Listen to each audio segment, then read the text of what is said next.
When the sun began to die, there was no panic. There was resignation.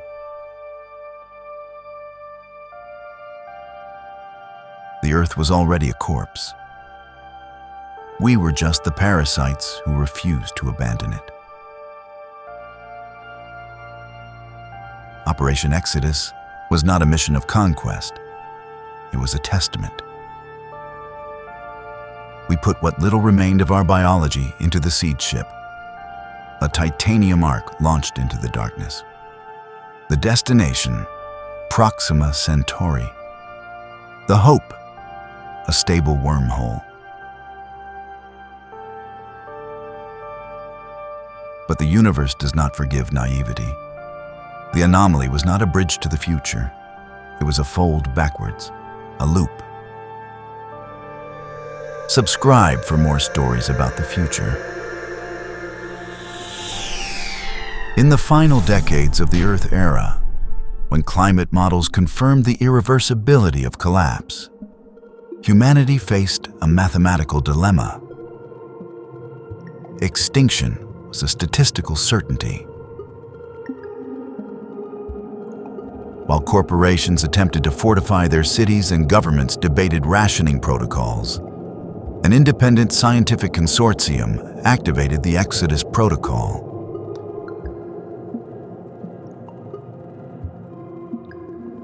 They did not seek to save the population. They knew it was impossible to move billions of people. Their goal was colder and more pragmatic, to save the species. Thus, the concept of the seed was born. It was not an exploration mission, nor a search for resources.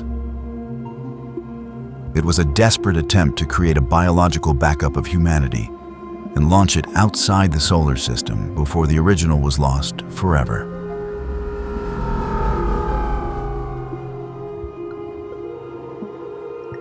This is the story of the ship that was supposed to take us into the future, and due to a cosmic miscalculation, ended up rewriting our past.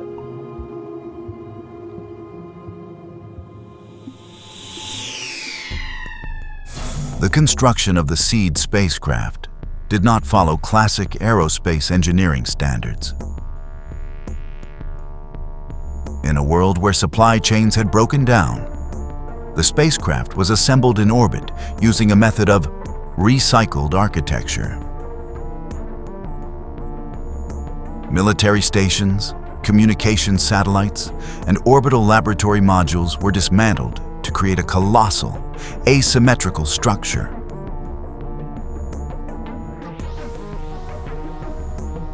Aesthetics and aerodynamics didn't matter. Only the integrity of the hull and protection from radiation mattered.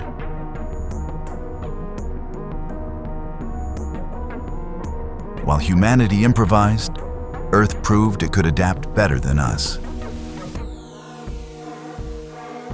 In the irradiated zones, melanized fungi capable of feeding on radiation grew over the ruins, as if reclaiming what was left of the planet.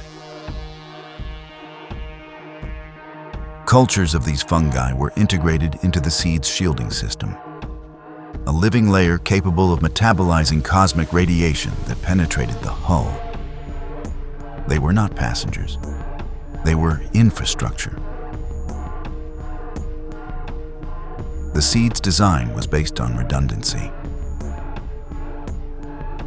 The ship was not a single block, but a swarm of 27 independent modules connected to a central propulsion core.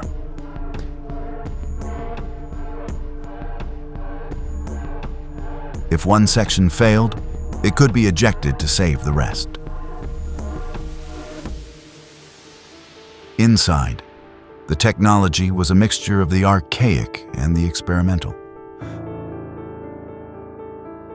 Life support systems tested over centuries coexisted with a theoretical space folding engine, designed to traverse the distance to Proxima Centauri in a single leap.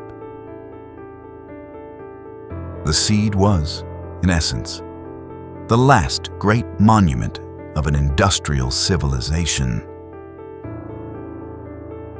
a machine built from the remains of one world to search for another.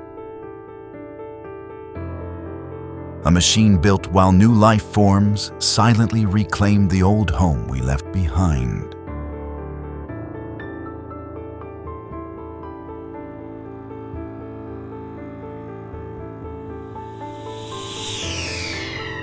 The most controversial aspect of the project was not the ship, but its passengers. Space was limited and resources finite. Priority was given to genetic potential. The 4,200 passengers chosen were selected by algorithms that sought maximum biological diversity, immune resistance, and psychological stability. They were not crew members in the traditional sense. They were biological assets. As the lists were filtered, biological reports warned that new species of melanized fungi continued to spread through formerly irradiated areas, thriving in environments that had been lethal to us. This detail reinforced an uncomfortable idea. Humanity was no longer the focal point of planetary biology. That realization led to an inevitable conclusion.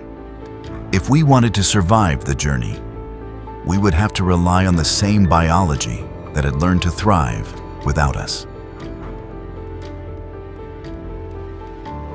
To ensure the survival of those selected for a journey of indeterminate duration, total cryogenic stasis was chosen. There would be no guard shifts or conscious life on board. Humanity would travel asleep, suspended in a state of suspended animation, entrusting their lives to an artificial intelligence charged with waking them only when conditions outside were habitable. Alongside them traveled the cultural archive, databases containing history, art, science, and agriculture. The seed not only transported people, and melanized fungal spores that still thrived in the dead zones of Earth. It transported the memory of what we had been, and the last representation of a lineage that was no longer sure of its natural place in Earth's evolution.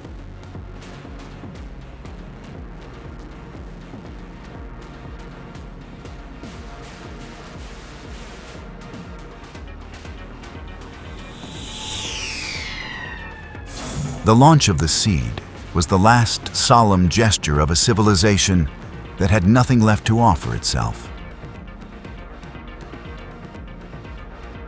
There were no crowds, no official broadcasts, no farewell speeches.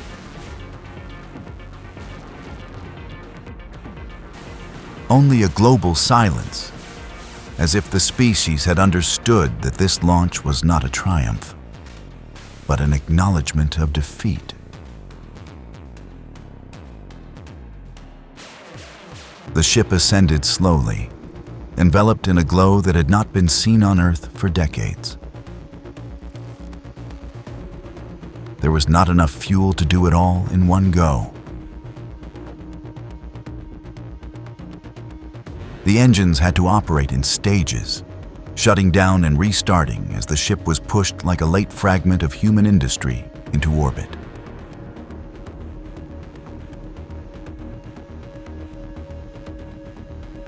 Records describe the moment as a mechanical ritual, a body composed of debris rising toward a sky that no longer seemed its own. From orbit, the seed began its journey toward the point where humanity had placed its last hope. The anomaly. The models called it a gravitational corridor.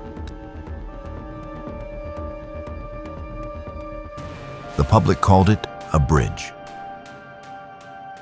Technologists insisted on a more sober term, spacetime discontinuity. But in private conversations, in reports not intended for dissemination, another word was used: a wormhole. No one could prove that it was, but no one had a better alternative. The anomaly had remained stable for years. A silent fold in the fabric of space, an error in the cosmic map that seemed to connect our region with that of Proxima Centauri.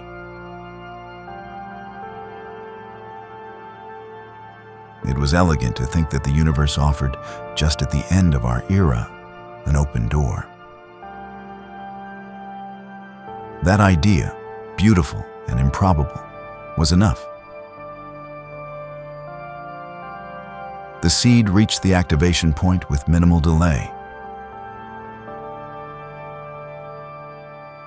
The fold engine, an experiment turned necessity, fired with a vibration that ran through all the modules. The internal lights went out. The cryogenic chambers sealed their occupants.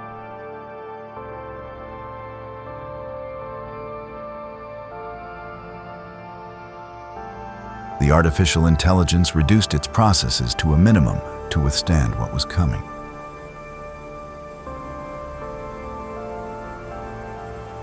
The jump began as a smooth transition, the curvature of space shrinking around the ship, the navigation parameters adjusting to a mathematical language that no human fully understood. And then it happened. The sensors began to register impossible values. The geometry ceased to be constant.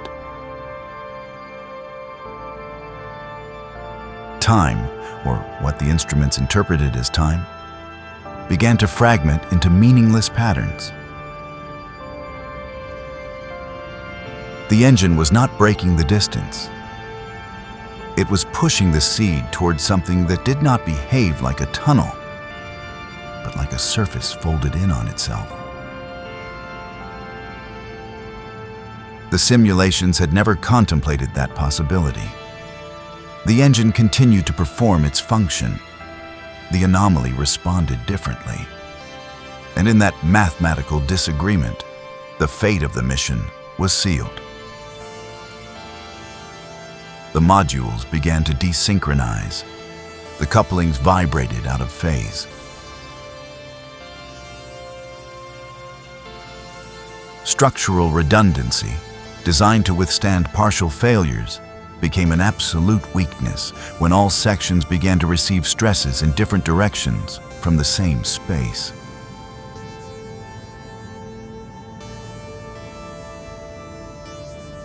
The emergency protocol was activated only once: total fragmentation. The swarm of modules scattered like the remains of a metallic animal entering an invisible ocean.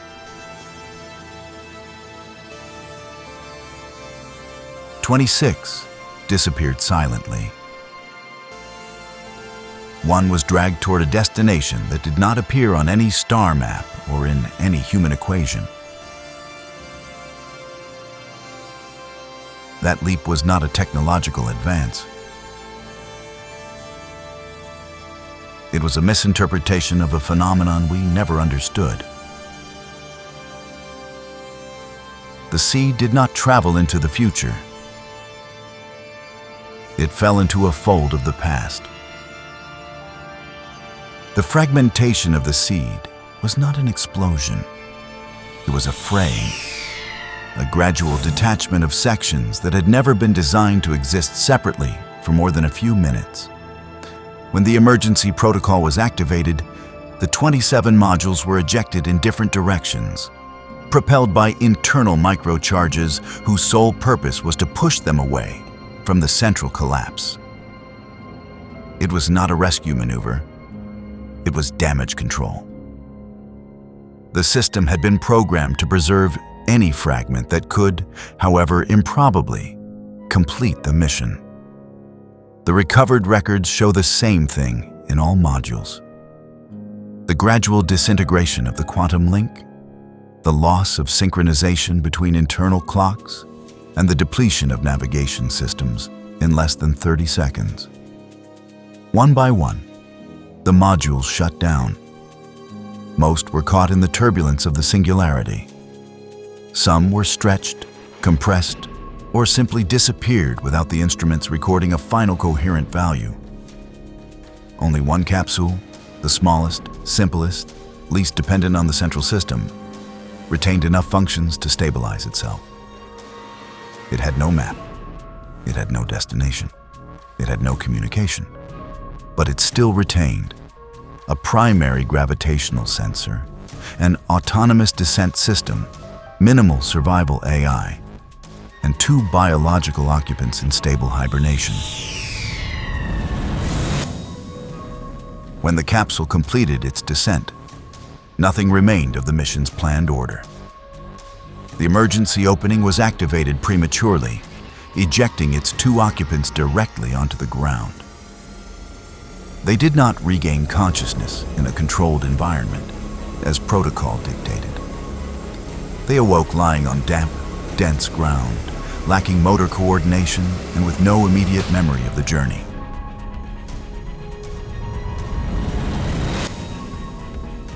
The reanimation was abrupt. Their bodies, weakened by prolonged stasis, barely responded.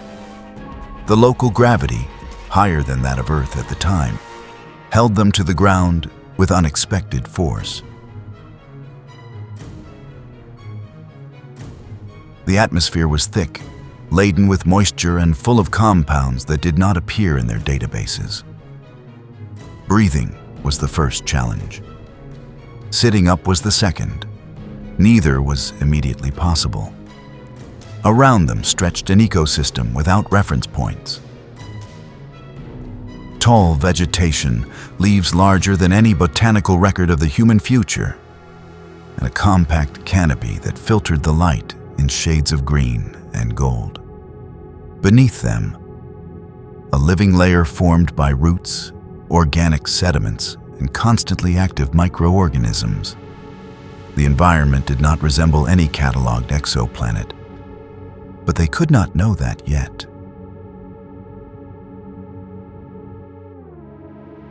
During the first few minutes, there was no analysis or interpretation. Just basic survival: air, pulse, orientation. The capsule behind them continued to emit the distress signal established by the mission. It was a mechanical act, intended for a reception system that no longer existed anywhere in the cosmos. No response came. When they managed to move their arms and legs, they did so clumsily. Their muscles, revived but unstable, could not support their own weight.